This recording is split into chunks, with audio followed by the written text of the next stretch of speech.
Assalamualaikum warahmatullahi wabarakatuh. Perkenalkan, nama saya Ria Amalia, NIM E1C020156, kelompok 5 Pendidikan Bahasa dan Sastra Indonesia.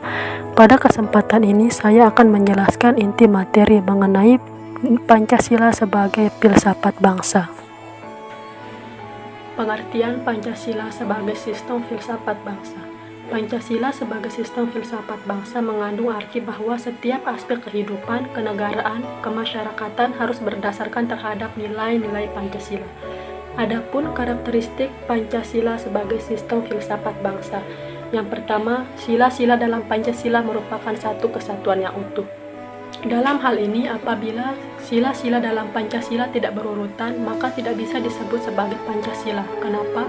Karena dalam Pancasila isinya saling berkaitan, di mana sila yang pertama berkaitan dengan sila yang lainnya, begitupun sebaliknya. Yang kedua, Pancasila sebagai suatu substansi. Artinya, unsur asli atau permanen Pancasila sebagai suatu yang mandiri, di mana unsur-unsurnya berasal dari dirinya sendiri. Yang ketiga, Pancasila sebagai suatu realita. Artinya, Pancasila ada dalam kehidupan masyarakat Indonesia sebagai suatu kenyataan hidup bangsa Indonesia yang tumbuh dan berkembang dalam kehidupan sehari-hari. Adapun isu-isu kebangsaan yang bertentangan dengan Pancasila sebagai sistem filsafat bangsa. Yang pertama, pembunuhan. Pembunuhan bertentangan dengan sila kedua. Yang kedua yaitu demo anarkis. Nah, demo anarkis ini bertentangan dengan sila kedua dan sila ketiga. Yang ketiga, pelecehan seksual. Pelecehan seksual bertentangan dengan sila kedua. Yang terakhir, korupsi. Korupsi ini bertentangan dengan sila kelima. Dari beberapa isu tersebut, kami memilih satu isu yang paling prioritas, yaitu pembunuhan, yang akan dijelaskan oleh anggota kelompok. Assalamualaikum warahmatullahi wabarakatuh. Perkenalkan, nama saya Rini Idayanti, saya dari kelompok 5 Pendidikan Pancasila. Di sini, kelompok saya ditugaskan untuk menjelaskan materi yang bertema dengan Pancasila sebagai filsafat bangsa Indonesia. Di sini, kami diminta untuk mengangkat satu isu yang paling prioritas mengenai tema tersebut. Di sini saya dan kelompok saya sepakat untuk mengangkat kasus pembunuhan sebagai topik pembicaraan yang akan kami jelaskan dalam video ini. Di sini saya bertugas untuk menjelaskan poin D, yaitu yang pertama, gap analisis, kondisi saat ini kenyataan, dan yang kedua, kondisi seharusnya, yaitu kondisi harapan. Kondisi kenyataan. Saat ini, kasus pembunuhan di Indonesia sedang marak-maraknya. Tiap hari, kenaikan kasus pembunuhan di Indonesia semakin tinggi. Pembunuhan adalah tindakan kejahatan yang merebut hak seseorang untuk hidup. Tindakan ini merupakan perilaku tercela yang harus dihentikan tentunya. Dan kasus pembunuhan ini perlu perhatian lebih dari pemerintah dan terutama aparatur hukum negara yang lain. Karena kasus pembunuhan ini terkesan dihadapi kurang tegas, sehingga tidak menimbulkan efek jera terhadap pelaku. Dan inilah yang terjadi di Indonesia sekarang ini. Dan yang kedua, saya akan menjelaskan kondisi seharusnya, yaitu harapan. Sebagai masyarakat Indonesia dan sebagai mahasiswa Indonesia, kami berharap tentunya kasus pembunuhan di Indonesia semakin berkurang dan pemerintah harus mengambil upaya yang lebih tegas dalam menghadapi kasus ini. Mungkin contohnya dengan bekerja sama dengan pihak kepolisian, hakim, jaksa. Kenapa saya mengatakan tersebut? Karena kepolisian, hakim, jaksa sangat berperan penting dalam menangani kasus ini. Demikianlah harapan saya dan kelompok saya. Apabila ada kata yang salah, saya mohon maaf. Di sini kita sama-sama belajar. Wassalamualaikum warahmatullahi wabarakatuh. Assalamualaikum warahmatullahi wabarakatuh. Perkenalkan, nama saya Saniatul Hasanah dengan NIM E1C020170, Prodi Pendidikan Bahasa dan Sastra Indonesia. Saya dari kelas 1F kelompok 5 mata kuliah Pendidikan Pancasila. Nah, pada kesempatan kali ini saya akan mengajak teman-teman semua untuk membahas terkait dengan bagaimana solusi untuk mengatasi ataupun untuk mencegah kasus-kasus pembunuhan. Jadi, untuk menghemat waktu, kita langsung saja ke solusi yang pertama ya. Yang pertama yaitu kita harus memiliki keimanan yang kuat. Artinya di sini, dengan kita memiliki keimanan yang kuat, tidak ada terbayang di benak kita itu untuk melakukan suatu tindakan yang keji, lebih-lebih untuk melenyapkan nyawa seseorang.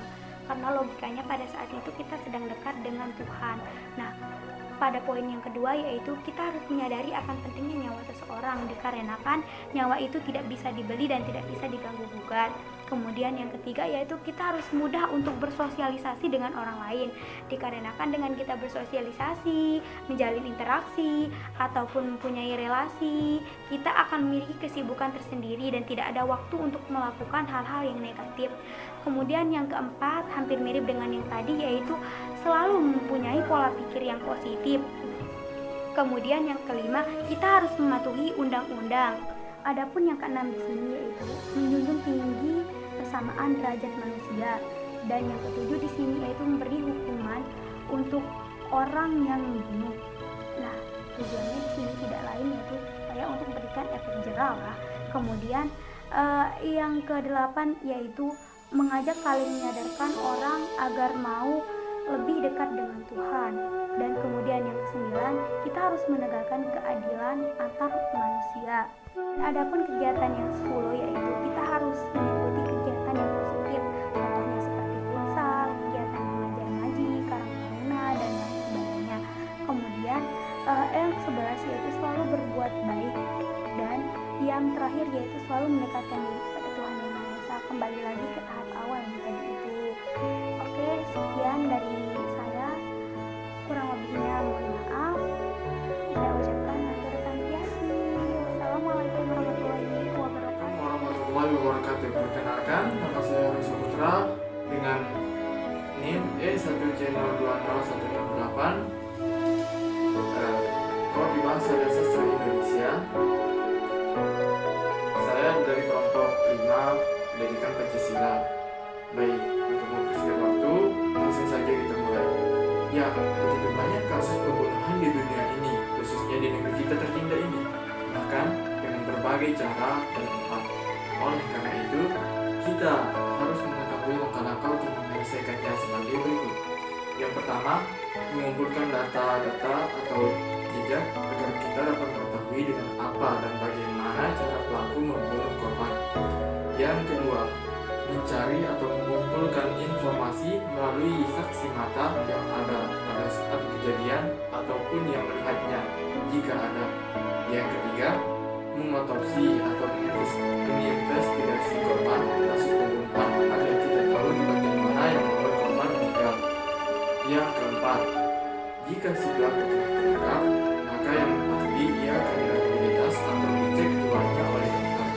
Yang kelima, ia akan dihadiri di persidangan atau pengadilan dan hukum sesuai dengan undang-undang yang berlaku.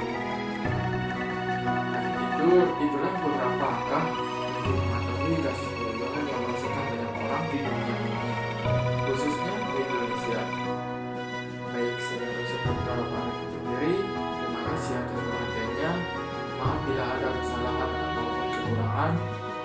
Wassalamualaikum warahmatullahi wabarakatuh.